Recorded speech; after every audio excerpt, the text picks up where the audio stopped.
much daylight, no vitamin D, which leads to lack of calcium absorption. We have prevalence of osteoporosis and vitamin D deficiency in our communities. So there are lots of issues, health-related issues. I think a lot of the younger generation are a little bit more proactive. They've obviously they're more educated, and as a result of that, they look after their health a little better than the more elderly community members.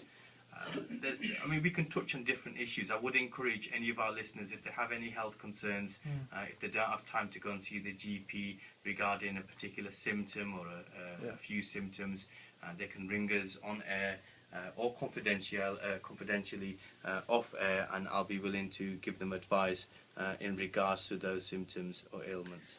Thank you. I'd just like to clarify one or two things. We've got both specialists today. Here, Dr. Kaisar Razak Saab today.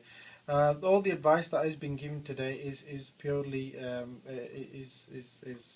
you know, general advice. I mean, if you have any sort of condition, then you must seek help from your own GP or some other specialist in the field. They can obviously contact yourself. Yes. No, I mean, we can only give them so much advice here over the phone. Yeah. Obviously, to have a proper medical assessment requires you go and see the medical practitioner in a clinical and professional environment. They will obviously know the clinical history of that particular individual, and if they need to do any clinical examinations. Here, based on their symptoms, we'll be able to give them advice as to the possible diagnosis, and more particular, whether they should go and seek medical help for those ailments.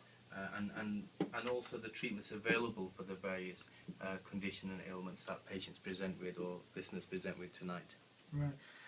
As you've all heard, Dr. Kaisar Razak was with us today, and is willing to obviously give you all the professional advice, certain advice. You can join us on air today. Our studio telephone line is